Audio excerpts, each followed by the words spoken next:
Hello, my dear students. Welcome. Today we are going to start the new chapter, new topic, that is the biomolecules. Biomolecules. BIOMOLECULES. Biomolecules. Bio means life.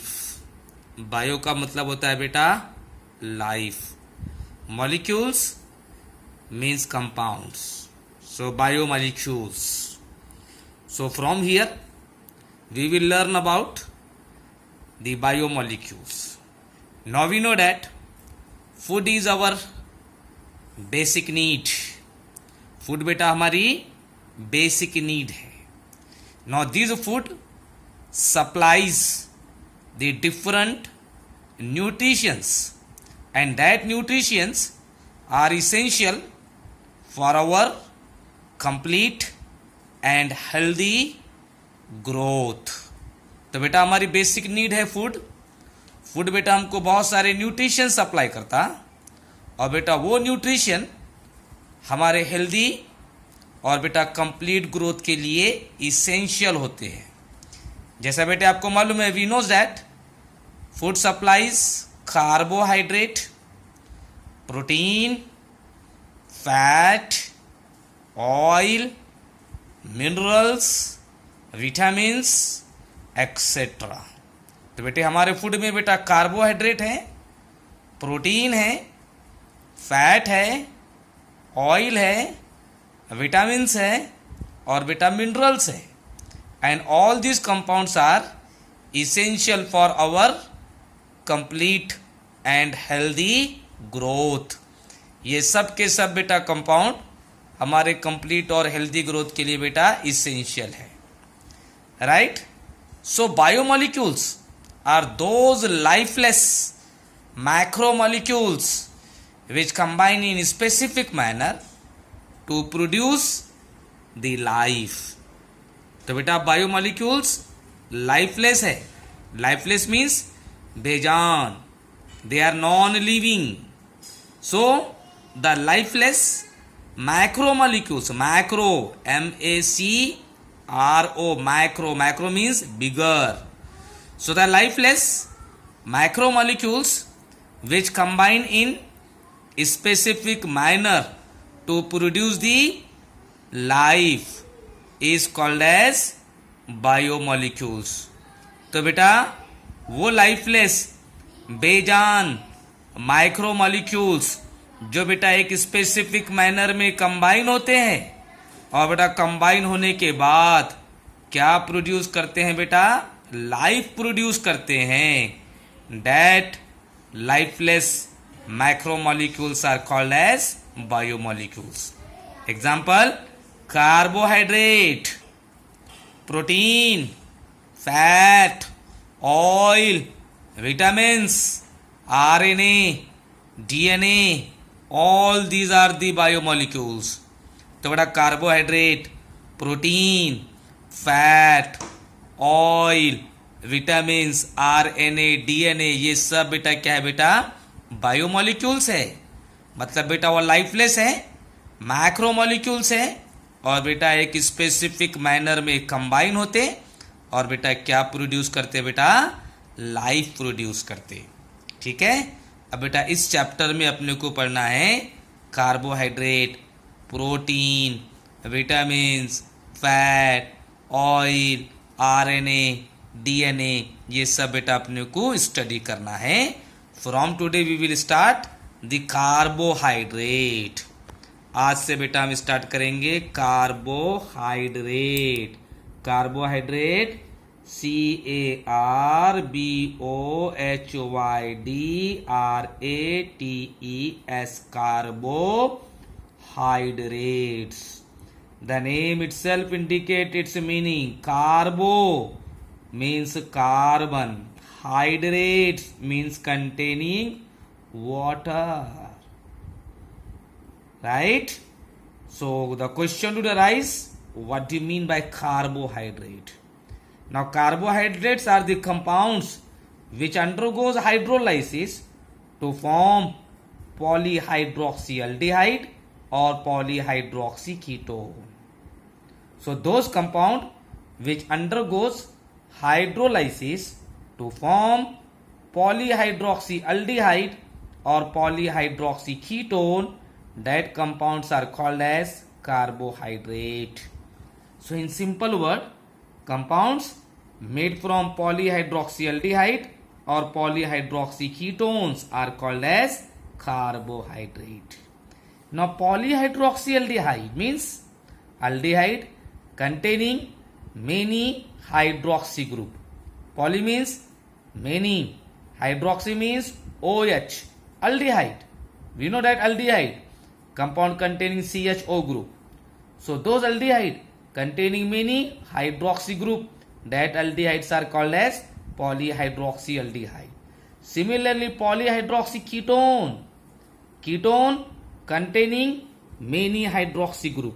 So those ketone containing many hydroxy group, that ketones are called as polyhydroxyketone.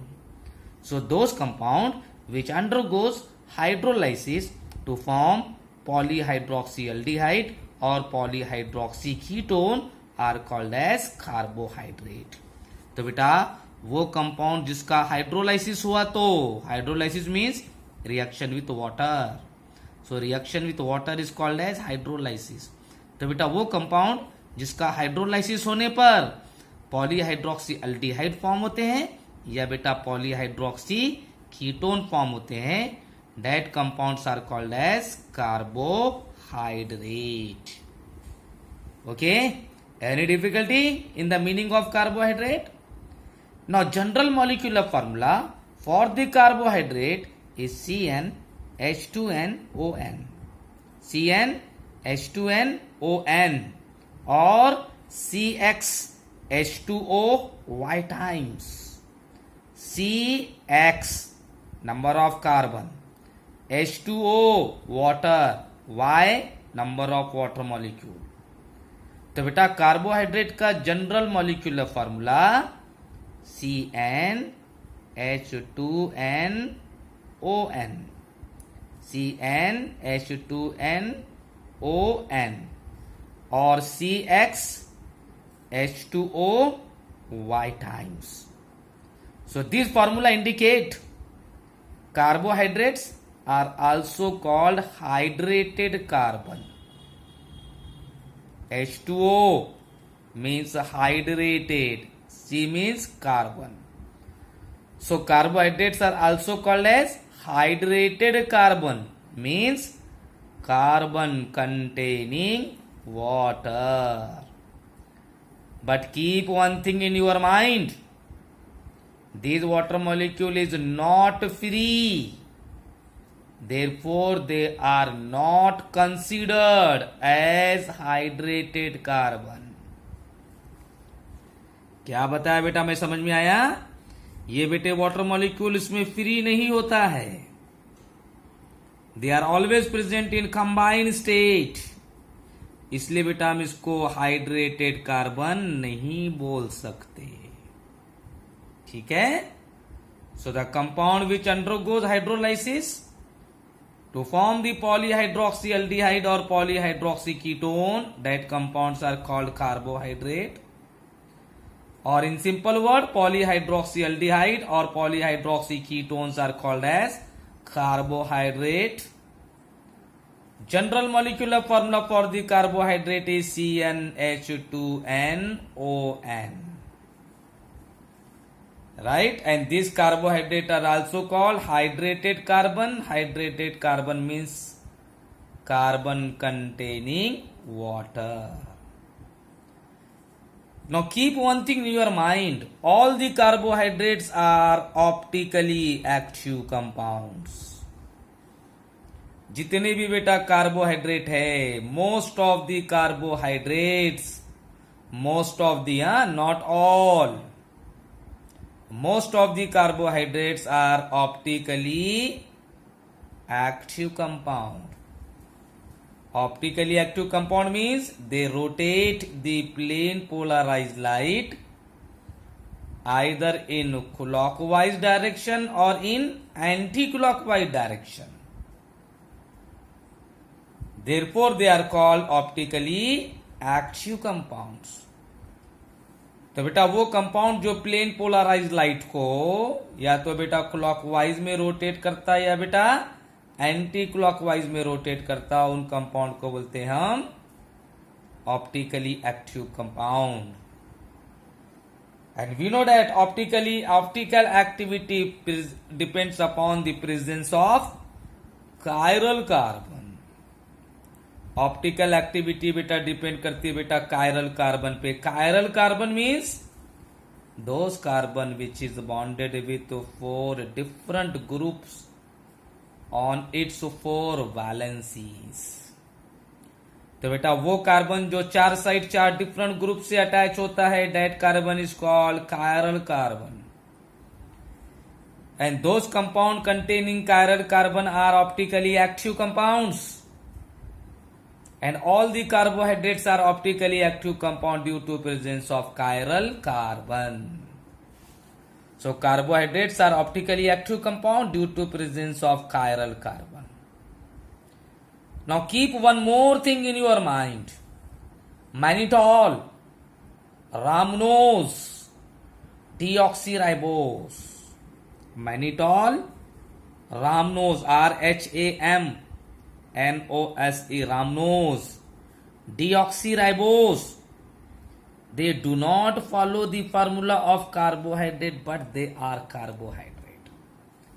तो बेटा mannitol, रामनोज, deoxyribose ये बेटा फार्मूले को follow नहीं करते, मगर बेटा वो कार्बोहाइड्रेट है.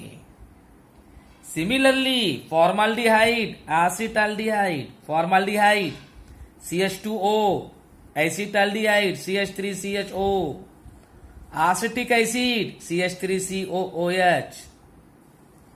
They follows the formula of carbohydrate, but they are not carbohydrate.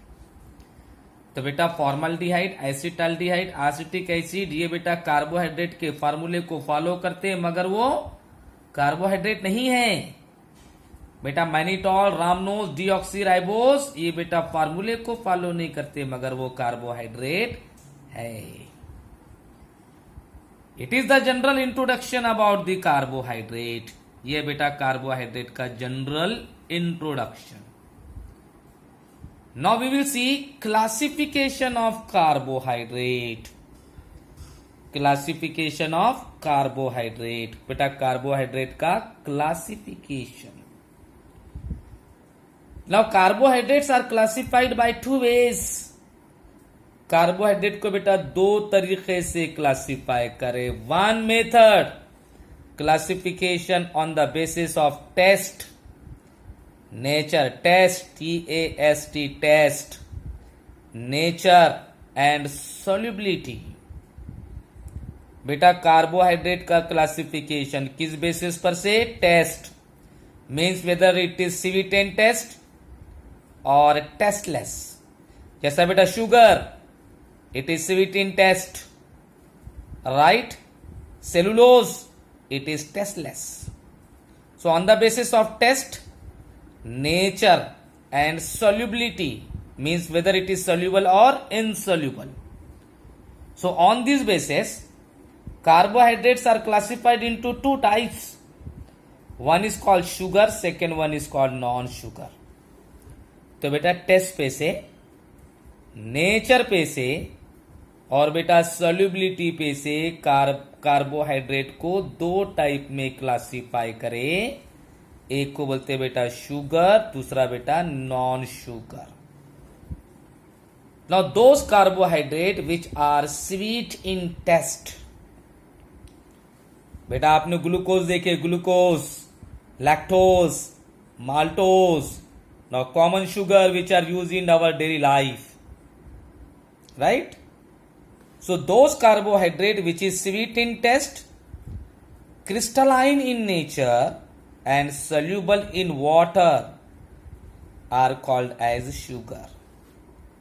बेटा शुगर रोज खाते हैं ना बेटा खाने में, राइट? खाने में बेटा स्वीट, बेटा टी में शुगर का यूज करते हैं हम। अब बेटा देखे आपने उसका टेस्ट कैसा रहता बेटा, स्वीट रहता। बेटा वाटर में ऐड करें तो बेटा वो डिजोल्व हो जाती, और बेटे नेचर क्रिस्टलाइन रहता, खुरदुरा। तो बेटा वो कार्बोहाइड्रेट जो स्वीट होता है, टेस्ट में स्वीट होता है, नेचर में क्रिस्टलाइन होता है, और वाटर में सोल्यूबल होता है, that carbohydrates are called as sugar, उसे बोलते हैं बेटा शुगर।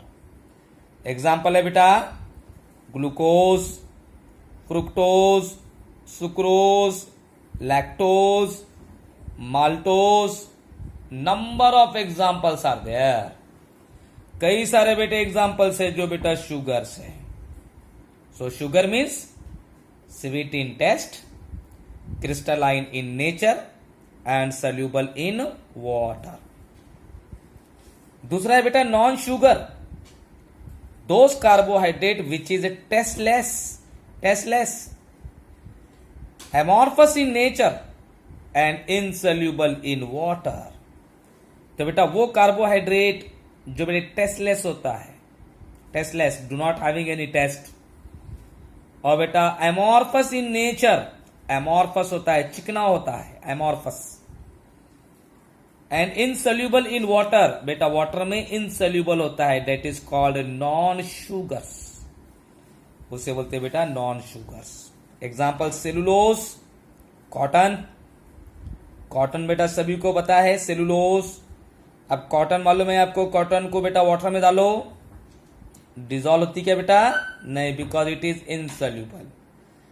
बेटा कॉटन खाकर देखो, स्वीट इन टेस्ट होती है क्या? नहीं, सो इट इज टेस्टलेस। अब बेटा वो क्रिस्टलाइन चुभ, मतलब हाथों को चुभती है क्या? नहीं, so it is amorphous. So cellulose, starch, gum, murine, M-U-R-I-N-E, murine, heparin, hemicellulose, etc. All these are the examples of non-sugars. Means these are the tasteless, insoluble in water, and amorphous in nature. So it is the classification of carbohydrate on the basis of taste, nature and solubility. ठीक है? Now this sugar also classified into two type. Sugar को बेटा फिर classify करें दो type में, one is reducing sugar, second one is non reducing sugar. Sugar को बेटा फिर दो टाइप में क्लासिफाई करें, एक को बोलते हैं बेटा रिड्यूसिंग शुगर, दूसरी है बेटा non reducing sugar. Now we will see meaning of this reducing and non reducing sugars. So sugar is again classified into two types. Sugar के बेटा फिर दो टाइप है बेटा, one is called reducing sugar, REDUCING, reducing sugars, and second one is an non-reducing sugars. These are the two types of sugar. ये है बेटा sugar के दो type, reducing sugar and non-reducing sugar. Now those sugar which reduces Tollens reagent, Fehling solution and Sheaf's reagent are called as reducing sugars. बेटा आपको याद होगा aldehyde और कीटोन, उसमें पढ़ा हुआ है अपन ने, distinguish between aldehyde and ketone by using Tollens reagent, Schiff reagent and Fehling solution. याद है बेटा आपको, अल्डिहाइड और कीटोन में पढ़ा हुआ है, क्योंकि बेटे अल्डिहाइड और कीटोन, कार्बोहाइड्रेट भी बेटा अल्डिहाइड और कीटोन है ना, तो बेटा सीधी सी बात है उनकी रिएक्शन टोलेंस रिएजेंट वगैरह के साथ होनी चाहिए। So those sugar which reduces Tollens reagent, Fehling solution and Sheaf's reagent are called as reducing sugar. उन शुगर को बेटा क्या बोलते हैं? Reducing sugar. या बेटे सिंपली बोल सकते हैं आप, वो शुगर जो टोलेंस रिएजेंट के साथ, फेहलिंग सोल्यूशन के साथ और बेटा शीप्स रिएजेंट के साथ रिएक्शन कर सकता, मींस उनको रिड्यूस कर सकता, उन शुगर्स को कहेंगे reducing sugars. Example glucose, lactose, maltose, fructose, galactose, etc. These are the reducing sugars. And those sugar which do not reduces Tollens reagent, Fehling solution and Sheaf's reagent, that sugars are called non-reducing sugars. तो बेटा वो sugars जो बेटा Fehling solution, Tollens reagent और sheeps reagent को reduce नहीं करता है, मतलब बेटा उनके साथ रिएक्शन नहीं करता है, that sugars are called non reducing sugar. और बेटा जो ये तीनों के साथ रिएक्शन कर सकता है उसे बोलेंगे बेटा हम reducing sugars. Now the best example of non reducing sugar is an sucrose. Sucrose बेटा नॉन रिड्यूसिंग शुगर की बेस्ट एग्जांपल है। So it is the classification of carbohydrate on the basis of solubility, taste and nature. Today we will stop here. Tomorrow we will study about the classification of carbohydrate on the basis of hydrolysis. कल बेटा अपन पढ़ेंगे carbohydrate का classification hydrolysis के basis पर से। Okay.